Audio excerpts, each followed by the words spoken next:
अगर आप कांग्रेस के कदावर नेता हो, 2 बार MP रहे हो, पूर्व मंत्री रहे हो, 2 बार से विधायक हो अपने क्षेत्र सोलन से, और साथ में आपने जैसे बताया कि जो मैनिफेस्टो कमेटी है उसके भी मेंबर हुआ, क्या बड़ा वादा कोई ऐसा आप हमें बता सकते हैं जो हिमाचल की जनता के लिए कांग्रेस ने इस बार प्लान किया?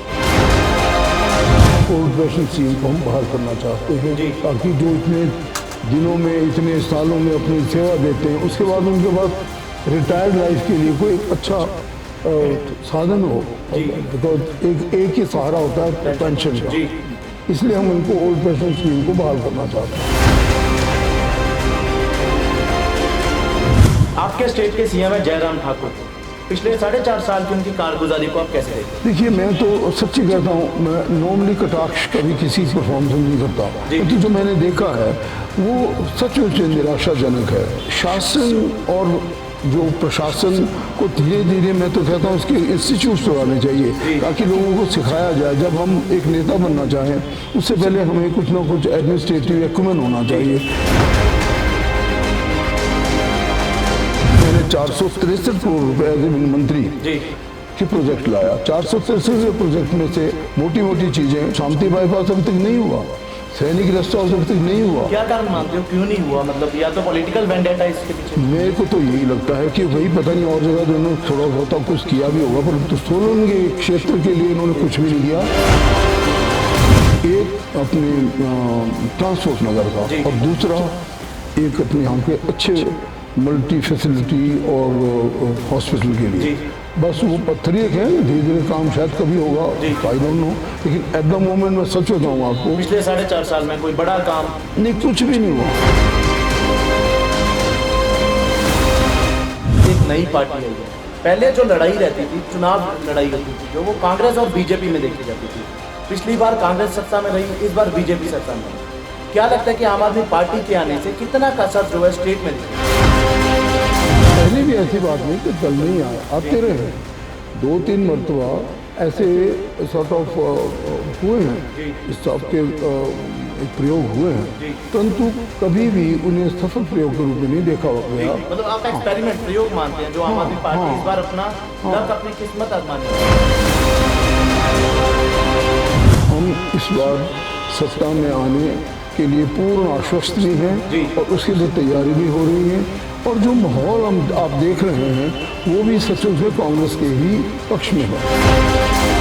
नेशनल लेवल पे कांग्रेस के पास कोई अच्छा चेहरा नहीं है। राहुल गांधी की बात करें तो वो लोगों के अकॉर्डिंग वो परफॉर्म नहीं कर पा रहे। आपकी नेबरिंग स्टेट्स की बात करें, पंजाब में कांग्रेस का कब्जा खत्म हो चुका, हरियाणा में जो है बीजेपी का कब्जा है, दिल्ली में आम आदमी पार्टी है। तो आप कैसे कहते हैं कि आपकी नेबरिंग स्टेट्स में भी कहीं कांग्रेस का नामो निशान तक नहीं?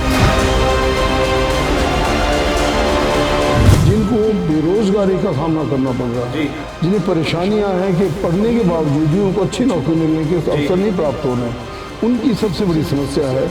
और समाओ जो प्रबंधन होता है, शासन प्रशासन से कहते हैं एडमिनिस्ट्रेशन, उसमें आज की मौजूदा सरकार भूमिका ठीक से नहीं निभा पाई है।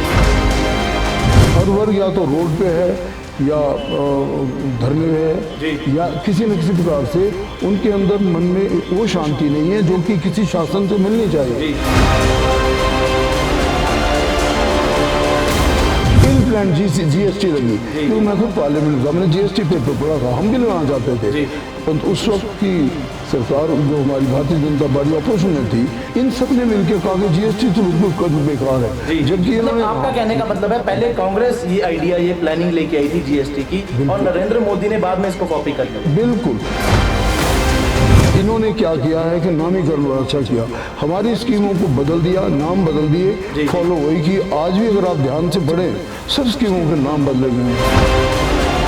पर ये काम कांग्रेस क्यों नहीं कर पाई सर? मेरा सवाल सीधा सीधा आपसे ये है कि कांग्रेस, अगर ये आइडियाज कांग्रेस के थे तो क्रेडिट क्यों नहीं ले पाई कांग्रेस? आपके जो सियासी विरोधी है, राजनीतिक विरोधी, बीजेपी से चोन लड़ते हैं कश्यप जी, वो आपके पारिवारिक मेंबर है। कैसे लगता है जब उनके खिलाफ चोन लड़ते हो चुनाव में? अपने जवाई के खिलाफ लड़ना कैसा लगता है? जब धर्म की कोई रक्षा करनी हो या जब आपने अपने जैसे विकास, मैं समझता हूँ हमारा धर्म है, और सामने कौन है वो ना देखकर मैं अपने ध्येय को देखता हूँ।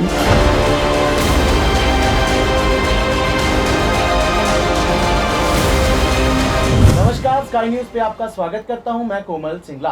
आगामी विधानसभा चुनाव के चलते आज हम आपको लेके पहुंचे हैं हिमाचल के सबसे खूबसूरत क्षेत्र सोलन में, जहां से कांग्रेस के पूर्व मंत्री 2 बार एमपी रह चुके और मौजूदा विधायक कर्नल धनीराम शांडिल जी हमारे साथ हैं। सबसे पहले इनका स्वागत करते हैं। सर, स्काई न्यूज पंजाब पे आपका स्वागत। थैंक यू सो मच जी शांडिल साहब, सबसे पहले यही जानना चाहेंगे कि आप 2 बार एमपी रहे हो, पूर्व मंत्री रहे हो कांग्रेस के, मौजूदा विधायक भी हो, कैसे देखते हो हिमाचल में इस समय राजनीतिक माहौल कैसा है? और देखिए, हमारे हिमाचल में जी मैं समझता हूँ कि एक प्रकार से इलेक्शन मोड में आ चुके हैं सारे जी। दल, चाहे भारतीय जनता पार्टी हो, चाहे कांग्रेस हो, चाहे जो और कहते हैं कि अभी एक और तीसरी पार्टी आई है, मैंने तो घर देखा नहीं उनको, जी आई है, आप पार्टी भी यहाँ पे आई है। तो सभी अपना अपना प्रयास कर रहे हैं और राजनीतिक सरगर्मियाँ काफ़ी तेज़ी पर हैं। जी मेरा मानना है कि हमारी जो कांग्रेस रैंक एंड फाइल हैं, उनका हाल ही में शिविर हुआ है, जिसे हम नव संकल्प शिविर कहते हैं, जी उदयपुर राजस्थान में, मेवाड़ की उस धरती से। तो वहाँ से एक ऊर्जा लेकर हमारे लोग आए हैं जी और मैं भी उस शिविर में स्वयं था। जी तो कांग्रेस की जो अपनी नीतियां हैं, कांग्रेस का जो अपना काम करने का ढंग है, जी उसे अपने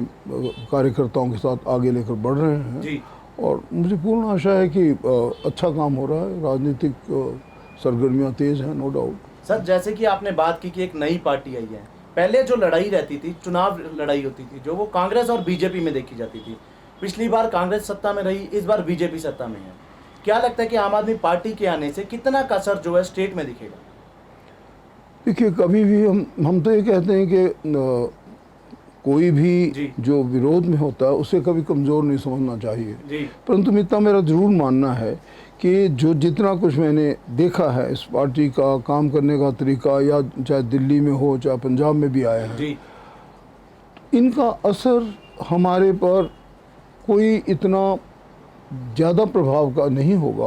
उसकी वजह एक तो ये कि हमारा जो प्रदेश है वो शांति प्रदेश है और आंकता है हमेशा भारतीय जनता पार्टी और कांग्रेस के काम करने के तरीके को, उनकी नीतियों को, उनके विचार को।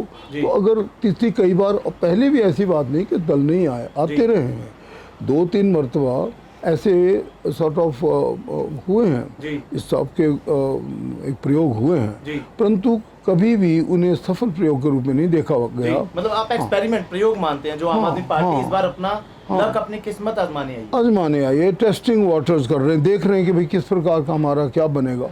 जहाँ तक इनका आपने कहा कि पंजाब में भी इनका रहा, वो है उनके पास, मेरा अपना मानना है कि लगभग पिछले 10-12 सालों से यहाँ पे 21-22 इनके मेंबर मौजूद थे और उनकी काफ़ी पकड़ भी थी।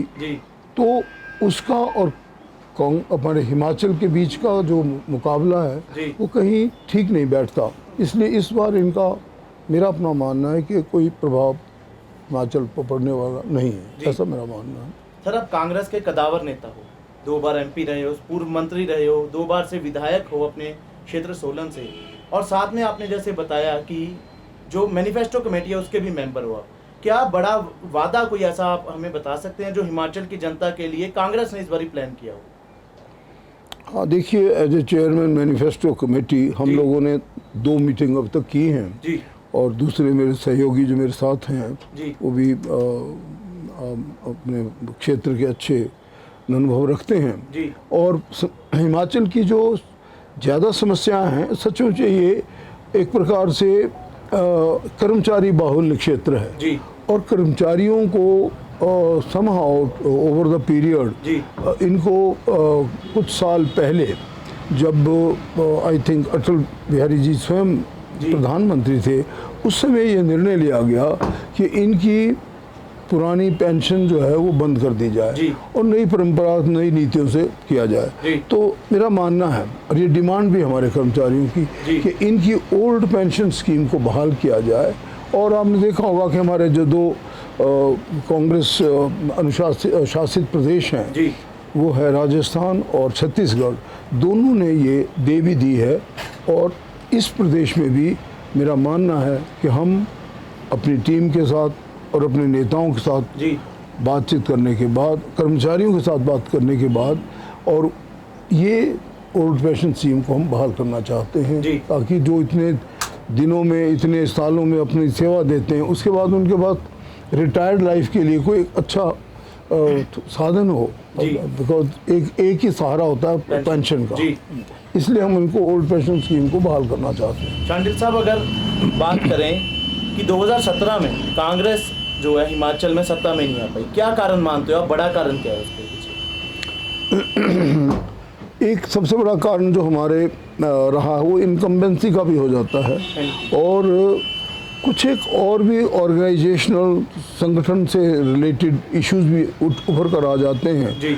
और सबसे बड़ी बात मैं आपको बताऊं, जो हमारी चलती रही कि एक बार कांग्रेस सत्ता में आती है तो दूसरी बार भारतीय जनता पार्टी, ये भी एक मुख्य कारण इसका रहा कि हमारे बहुत से कद्दावर नेता, बहुत से मंत्री नहीं अपनी सीट को संभाल सके, और हम 21 या 22 ही लोग आकर अपनी सरकार को बना सके। शांडिल साहब, जैसे आपने कहा कि एक बारी कांग्रेस एक बारी बीजेपी ट्रेंड है हिमाचल स्टेट का, तो लगता है इस बारी जो है अब कांग्रेस की बारी है, क्योंकि इलेक्शन सिर्फ में है। बिल्कुल ठीक कह रहे हैं कोमल जी, बिल्कुल ठीक कह रहे हैं आप।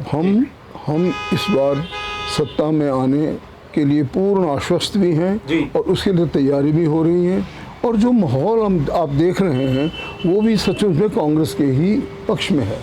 अगर आप आम जनता से बात करें तो आप पाएंगे कि चाहे वो स्टूडेंट कम्युनिटी है, चाहे यूथ है, चाहे हमारे बुजुर्ग हैं, चाहे कर्मचारी हैं, चाहे जो सबसे बड़ी बात, जो बेचारे जिनको बेरोज़गारी का सामना करना पड़ रहा है, जिन्हें परेशानियां हैं कि पढ़ने के बावजूद भी उनको अच्छी नौकरी मिलने के अवसर नहीं प्राप्त हो रहे हैं, उनकी सबसे बड़ी समस्या है। और समाओ जो प्रबंधन होता है, शासन प्रशासन से कहते हैं एडमिनिस्ट्रेशन, उसमें आज की मौजूदा सरकार नहीं अपने का जो उनका होता है अपनी भूमिका ठीक से नहीं निभा पाई है, ऐसा मेरा मानना है। तो इसलिए हर वर्ग असंतुष्टि की तरफ देखा मैंने। हर वर्ग या तो रोड पे है या धरने में है, या किसी न किसी प्रकार से उनके अंदर मन में वो शांति नहीं है जो कि किसी शासन से मिलनी चाहिए। और हम देखते भी हैं, as a member legislative assembly में देखता हूँ, एज ए सीनियर सिटीजन भी देखता हूँ, as a retired defence forces के ऑफिसर के रूप में भी देखता हूँ, हर वर्ग इनसे इस वक्त नाखुश है। शांडिल साहब, जैसे आपका मानना है कि इस बारी जो है कांग्रेस को मौका मिल सकता है, पर अगर बात देश की करें तो नेशनल लेवल पे कांग्रेस के पास कोई अच्छा चेहरा नहीं है। राहुल गांधी की बात करें तो वो लोगों के अकॉर्डिंग वो परफॉर्म नहीं कर पा रहे। आपकी नेबरिंग स्टेट्स की बात करें, पंजाब में कांग्रेस का कब्जा खत्म हो चुका, हरियाणा में जो है बीजेपी का कब्जा है, दिल्ली में आम आदमी पार्टी है, तो आप कैसे कहते हैं कि आपकी नेबरिंग स्टेट्स में भी कहीं कांग्रेस का नामो निशान तक नहीं है? बहुत महत्वपूर्ण प्रश्न आपने पूछा है। और भारतीय राष्ट्रीय कांग्रेस के मैं समझता हूँ सेवा काल में जो आज बहुत अरसा हो गया हम लोगों को, ऑलमोस्ट 126-127 साल की पुरानी पार्टी है हमारी, और जिसने इतना कुछ किया, आज़ादी की जंग लड़ी, एक बड़ा कंपोजिट कल्चर था, कोई ये फ़र्क नहीं था कि भाई कौन क्या है, हिंदू है, मुसलमान है, सिख है, ईसाई है, और झूठ की प्रक्रिया कहीं पे भी नहीं होती थी। मैं समझता हूँ कि जो चीज़ हमने सैन्य इतिहास में पढ़ी है चीज़ें, कि कभी कभी लोगों को गुमराह करने के लिए, अगर आप ध्यान से देखें, मैं तो कोट भी करना चाहता हूँ आपको, कि दूसरे महायुद्ध में ऐसे एग्जाम्पल थे जिसमें झूठ बोलकर किसी चीज़ को प्रदर्शित करना। फॉर एग्जाम्पल, चाहे वो पहला युद्ध चाहे बाद का था, लोगों को ये बताना कि भाई यहाँ पे अस्तबल है, और वहाँ कुछ नहीं, थोड़ी सी 2 लालटेन लटका दी, लोगों को लगेगा कि यहाँ बहुत बड़े लोग रह रहे हैं, यहाँ पर काफ़ी खच्चर घोड़े खड़े हैं, परंतु होता नहीं था वास्तव में। ऐसा एक जो छद्म सॉर्ट ऑफ विश्वास पैदा करना, लोगों को वो विश्वास कराना कि जो नहीं है, ऐसी एक राजनीति आज उभरी है। जी।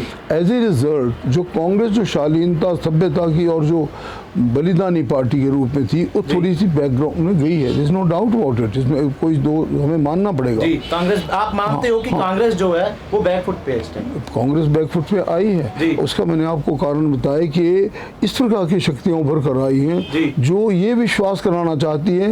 अब आप मेरे को बताइए, जब कहा गया कि 15 लाख रुपए आपके खाते में आएंगे, कोई खाते में नहीं आया। और जब देखा गया कि ओवरनाइट, कभी होता नहीं ऐसे, क्योंकि मैं तो एक इकोनॉमिक्स का हम्बल सा स्टूडेंट भी रहा हूँ, ऐसी कभी नोटबंदी नहीं होती दुनिया के इतिहास में। पहली बार नोटबंदी हुई थी, आई थिंक 8 अक्टूबर और समथिंग।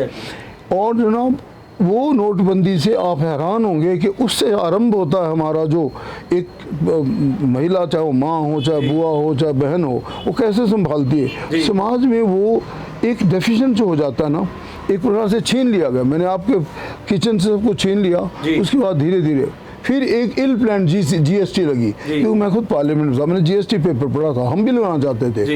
ये बहुत अच्छा एक था कि भाई हमें जीएसटी लगाना चाहिए, परंतु उस वक्त की सरकार जो हमारी भारतीय जनता पार्टी अपोजिशन में थी, चाहे जो आज के हमारे प्रधानमंत्री महोदय हैं वो स्वयं अपनी ही स्टेट में थे, इन सब ने मिलकर कहा कि जीएसटी तो बिल्कुल बेकार है। जबकि इन्होंने, आपका कहने का मतलब है पहले कांग्रेस ये आइडिया, ये प्लानिंग लेके आई थी जीएसटी की, और नरेंद्र मोदी ने बाद में इसको कॉपी कर लिया। बिल्कुल ठीक कह रहे हैं सर। फिर इम्प्लीमेंट क्यों नहीं कर पाई कांग्रेस? इन्हीं चीजों में पीछे क्यों रह जाती है? अगर आइडिया कांग्रेस का था तो इम्प्लीमेंट तो मोदी साहब ने किया। बिल्कुल ठीक बोल रहे हैं आप।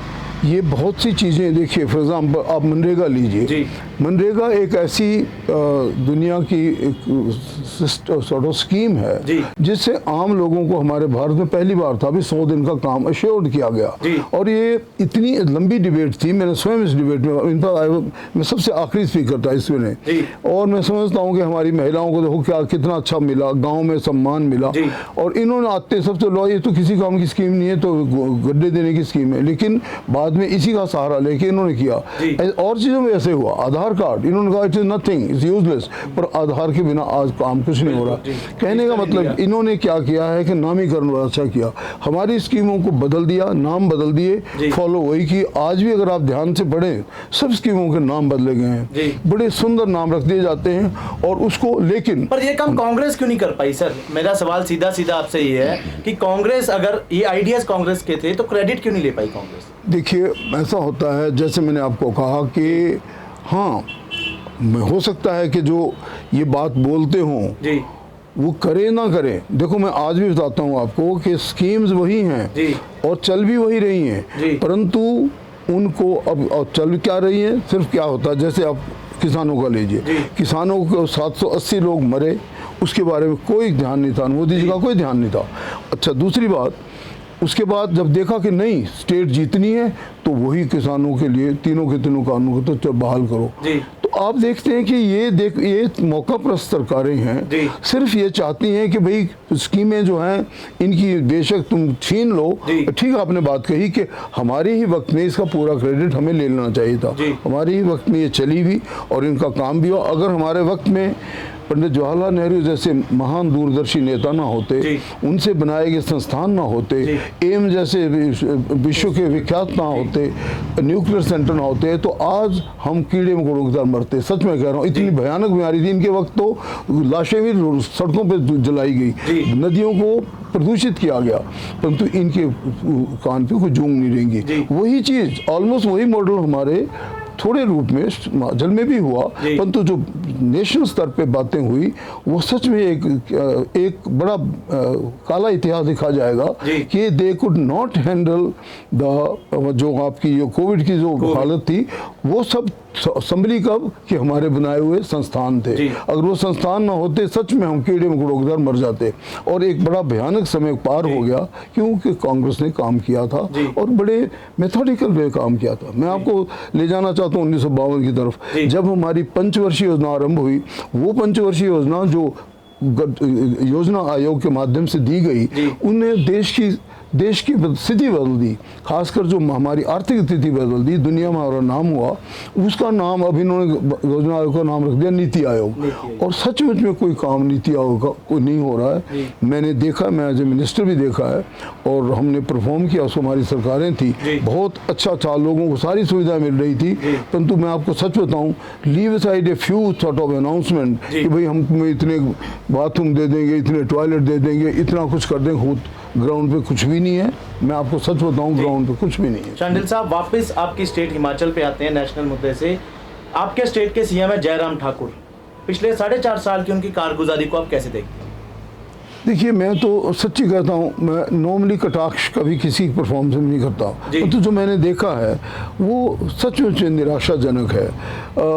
शासन और जो प्रशासन को धीरे धीरे, मैं तो कहता हूँ, इसके इंस्टीट्यूट्स लगाने चाहिए ताकि लोगों को सिखाया जाए। जब हम एक नेता बनना चाहें, उससे पहले हमें कुछ ना कुछ एडमिनिस्ट्रेटिव एक्यूमेन होना चाहिए, किसी ना कुछ हमें पता होना चाहिए देश करना क्या है, प्रदेश के लिए क्या चाहते हैं आप, उस प्रदेश के लिए। जहाँ पे मैं एक छोटा सा एग्जाम्पल दे रहा हूँ आपको, इन्होंने मंडी का क्षेत्र चुना और वहाँ पे एयर पट्टी बजा दी एक बल्क क्षेत्र में। वो ऐसा क्षेत्र है जहाँ पे एक बड़ी फर्टाइल लैंड है, बहुत अच्छा लैंड है, जिसमें कृषि का लोगों, और उन लोगों ने भी इसका वो किया, विरोध किया। अभी मोदी जी आए थे हाल ही में, उन्होंने कोई बात नहीं की, कोई बात नहीं की कि भाई क्या क्या तुम्हारा कहाँ क्या बना है या क्या नहीं बनना। आप उनकी स्पीच का टेक्स्ट देख सकते हैं, कोई बात नहीं की उन्होंने कि बेरोजगारी कितनी बढ़ गई है। हमारे कम से कम 15 लाख लोग आज बेरोजगार घूम रहे हैं हमारे सिर्फ हिमाचल में। हमारे पास अभी तक कोई ऐसा जरिया नहीं ढूंढा। देखिए, स्काई इज़ द लिमिट। अगर हम पर्यटन को देखें तो हम बहुत बुलंदी पर जा सकते हैं, मैं सच कहता हूँ। लेकिन मैंने जो बात आपको कही एयर पट्टी की, वो ऑन द कॉन्ट्रेरी यहाँ पे मैंने खुद उसका वो किया है, निरीक्षण किया है, और कमांडिंग ऑफिसर 9 डोगरा के ओमवीर के साथ, और पूरी इंटेलिजेंस टीम और पूरी ड्राइंग हमारे साथ थी। हमने 5 किलोमीटर का सर्वेक्षण किया, रिपोर्ट दी आर्मी कमांडर उस वक्त के जनरल KJ सिंह को। उन्होंने वो रिपोर्ट MOD में डाल दी, और अनफॉर्चुनेटली हमारे बहुत अच्छे जो उस वक्त थे अपने मनोहर पारीकर जी, वो संसार में नहीं रहे। उनको नहीं तो मेरे को लगता कि हमारा ये बिल्कुल प्रोजेक्ट हो जाता। और बल्कि जो इन्होंने मंडी में किया, मैं एक एग्जांपल दे रहा हूँ, ये सामरिक दृष्टि से बहुत इंपॉर्टेंट है। 5 किलोमीटर की पट्टी जिसलिए जरूरत है कि वहाँ लोग चाइना के लिए हमने अपने एयरक्राफ्ट फिल करने हो, रिफ्यूलिंग करनी, तो इस पे होंगे। और अंतर्राष्ट्रीय स्तर पर अगर पर्यटन को आगे ले जाना, तब भी ऐसी पट्टियाँ जहाँ अच्छे आधुनिक विमान उतर सके, इसके लिए हमने कहा था। तो मैं एक एग्जाम्पल दे रहा हूँ आपको कि दूरदर्शन का इतना एग्जाम्पल, इतना मतलब कमी है।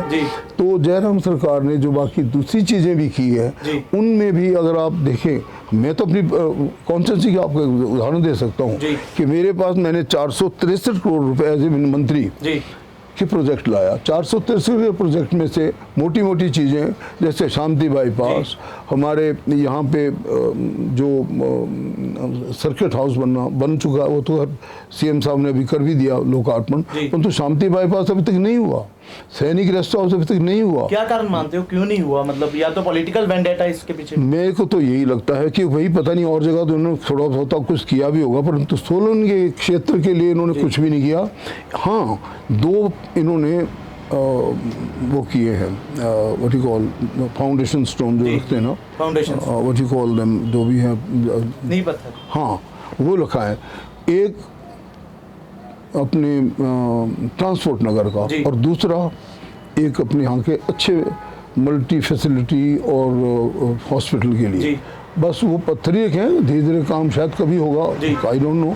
लेकिन एट द मोमेंट मैं सच बताऊँ आपको, पिछले 4.5 साल में कोई बड़ा काम नहीं, कुछ भी नहीं हुआ। मैं एक भी काम नहीं गिन सकता आपको, बल्कि जो मैंने अपने वाटर टैंक को ढकने के लिए 2 उसका दिया था उस वक्त, उसको 52 लाख में हो जाना चाहिए था, और एक ही ढक सका। क्योंकि होता क्या, जब 5 साल आप काम नहीं करोगे, कॉस्ट एस्केलेशन इतनी बढ़ जाती है। अजी आप देख ही रहे हैं कि कहाँ आपका लोहा चला गया। लोहा तो ऑलमोस्ट 100 रुपये किलो से भी ऊपर ही चला गया, लगता लुक्स लाइक। और इसी प्रकार से रेत, बजरी, सब चीज़ें, even cost of construction, labour charges, सब कुछ ऊपर चला जाता है। और यही एक वजह रही है कि जितनी भी हमारी यहाँ के लिए जो भी मैंने स्कीम दी 463 करोड़ की, पूरे इनफैक्ट ये हमारे जो करते हैं इस काम को आपके सामने ही बैठे हैं, इन्होंने सबको दिखाया भी है, अब आएगा को भी दिखाएंगे, वो ग्राउंड पे देखा जा सकता है। अगर कोई छोटी मंडी बनी है तो हमारे वाकना घाट में देखी जा सकती है, अगर हमारा इंडोर स्टेडियम है तो हमारे स्कूल में दिख जाएगा आपको, अगर हमारी सड़कें हैं तो साफ दिख रही हैं। तो 463 करोड़ का बहुत अच्छा सुनियोजित तरीके से हमने काम किया। परंतु भारतीय जनता पार्टी ने, पता नहीं शायद इसलिए कि मैं कांग्रेस का विधायक हूँ या ये वजह रही होगी, पूरे 4.5 साल में एक भी कोई ऐसी काम नहीं बता के एक स्कूल का कमरा ही बना देते, एक हेल्थ सेंटर का ही कुछ छोटा सा बना देते, या कुछ छोटी सी रोड ही पक्की कर देते, ऐसा कुछ भी नहीं किया। ये बात आपके सामने बता रहा हूँ। जी शांडिल साहब, आपने सोलन की बात की तो सोलन की एक सवाल मेरे जहन में आ रहा है इस समय। मिली जानकारी के मुताबिक आपके जो सियासी विरोधी है, राजनीतिक विरोधी, बीजेपी से चोन लड़ते हैं कश्यप जी, वो आपके पारिवारिक मेंबर है। कैसे लगता है जब उनके खिलाफ चोन लड़ते हो चुनाव में, अपने जवाई के खिलाफ लड़ना कैसा लगता है? देखिए, ये कोई बहुत ही अच्छा स्वर्णिम अध्याय किसी भी राजनीतिक क्षेत्र का नहीं है, चाहे परिवार हो चाहे कोई और हो। परंतु मैं तो महाभारत के का काल याद करता हूँ कि जब धर्म की कोई रक्षा करनी हो, या जब आपने अपने जैसे विकास भी, मैं समझता हूँ हमारा धर्म है। मैं तो एक सैनिक रहा हूँ और मैंने तो 3 लड़ाइयों में स्वयं भाग लिया है, और मैं समझता हूँ कि जब आपका काम होता है तो धर्म की और एक निष्ठा की, और जो पब्लिक वेलफेयर जिसे कहते हैं, पब्लिक हित से कहते हैं, उसको ध्यान में रखते हुए मुझे कभी ऐसा नहीं महसूस होता who so ever it is, अब सामने कौन है वो ना देखकर मैं अपने ध्येय को देखता हूँ।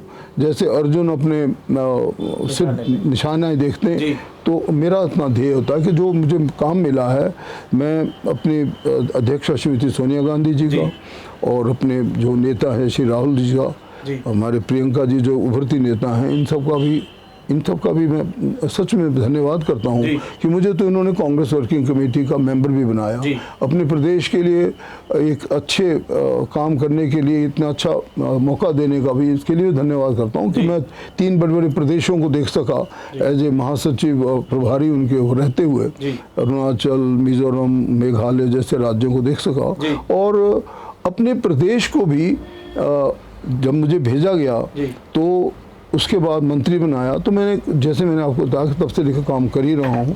423 को तो ऐसे मंत्री दिए, ऑलमोस्ट 10 करोड़ का हमने अभी जो दूसरा हमारा टेन्योर है की स्कीम में हम ला चुके हैं।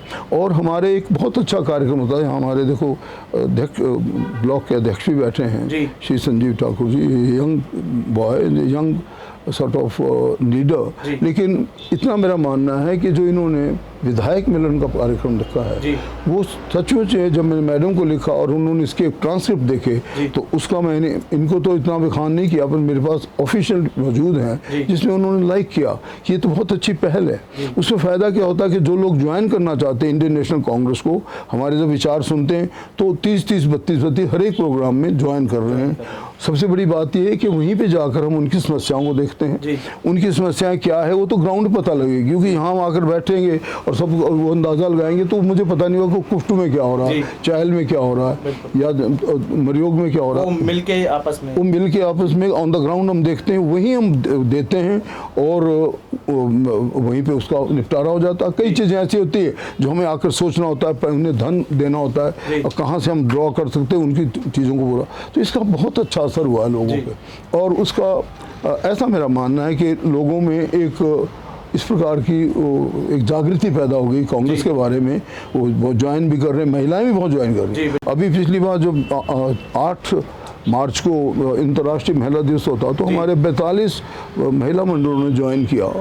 मैं समझता हूँ कि ऐतिहासिक फंक्शन था वो, और सब ने अपना अपना बधाई, और मैंने भी उनको जो उनकी डिमांड थी उसके लिए सभी महिला मंडलों को थोड़ी थोड़ी धनराशि भी दी। तो इस प्रकार से हमारा ये विधायक मिलन कार्यक्रम बहुत अच्छा और अभी हम जैसे हमें आदेश मिले हैं कि हमने जहाँ पे हमारे अध्यक्ष हैं इनसे और बूथ के बीच में एक और संपर्क बनाना है। उसे हम कुछ भी नाम दें, मंडल दें, चाहे हम कुछ और दें, चाहे उनको हम जोन बनाएं, वो भी हमने बनाना। वो अध्यक्ष भी होंगे जिन्हें कुछ बूथ बांट दिए जाएंगे और बूथ पे हम ठीक तरीके से कैसे चलाना है बूथ को, कैसे उनमें सब लोग बनने, कितने लोग होने, ताकि सब उसमें प्रतिनिधित्व करे, ताकि दे रियलाइज कि भाई हमारे लिए हमारा भी कुछ पूछ रहे हैं हम लोगों को। तो एक प्रकार से जब डेमोक्रेसी जो ग्रास रूट तक जाएगी तो मेरा मानना है कि हमारी कांग्रेस और मजबूत होगी, मजबूत तो होकर आगे के प्रदर्शन में अच्छा करेगी और एक अच्छी सरकार बनाएगी, ऐसा मेरा मानना है। शांडिल साहब, आपका ज़्यादा समय ना लेते हुए मेरा आखिरी सवाल है, जैसे आपने बताया आप सेना में रहे हो, कोई एक अच्छी याद हमारे साथ साझी ज़रूर करो हमारे दर्शकों के साथ कि सेना में आपकी कोई याद हो। वैसे तो बहुत सारी यादें हैं, अगर मैं आपको बताऊँ, मैं तो लिख भी रहा हूँ इस पर किताब, इनफैक्ट मैं आधे में नहीं पहुँचा अभी। बहुत से रोमांचक क्षण होते हैं, कभी कभी आपके जवान आपके सामने ध्वस्त हो जाते हैं, कभी कभी एक्सीडेंट हो जाता है, कभी कभी आप सोचते हो कि भाई अब आई विश ऐसा क्षण कभी ना आए। मुझे बहुत बार जब मैं साइचिन क्षेत्र का जिम्मेवार था, मेरे पास साइचिन क्षेत्र का ऐसे आई वाज कमांडर साइचिन, तो जब मैं डिप्टी कमांडेंट डार्क स्काउट का था तो मेरे पास साइचिन क्षेत्र की जिम्मेवारी थी।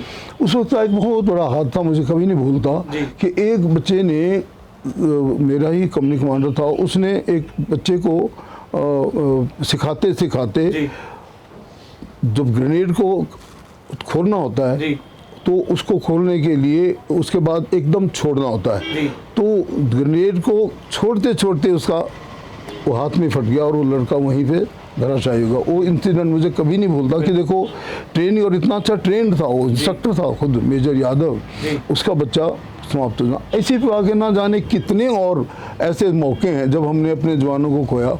हाँ, 1971 की लड़ाई में कहते हैं कि जब हमारी पलटन कोहाट में खड़ी, उस तो भारत इकट्ठा था और पाकिस्तान भारत कुछ नहीं था, हमारी पलटन ने बहुत अच्छी पूजा की थी जब ये चलाई थी गई थी, पलटन खड़ी की गई थी, और वो महान पूजा कम से कम 14 घंटे तक चली थी।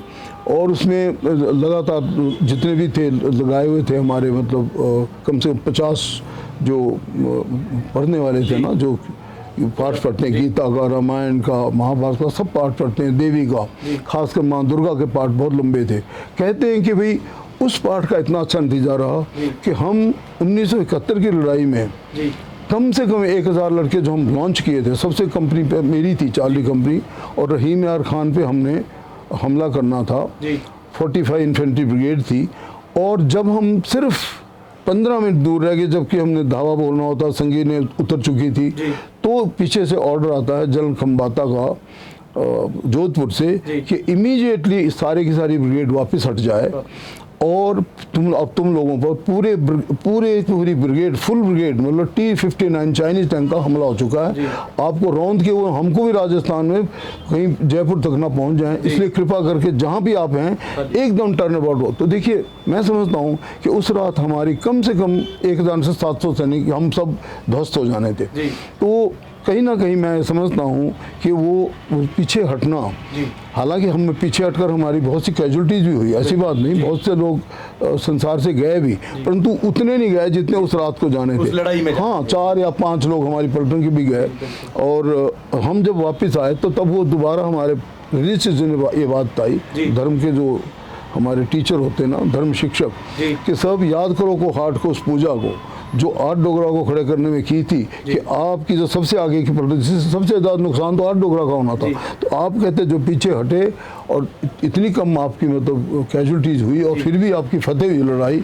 लौंगे वाला बैटल की बात कर रहा हूँ, लौंगे वाला पोस्ट को हमने हटना था, जो जिस पे मैं ही कंपनी कमांडर था, और उसमें आपने देखा होगा कि चांदपुरी जैसे बेचारे जो ब्रिगेड कमांडर थे वो सम्मानित किए गए, महावीर चक्र अब संसार में नहीं रहे।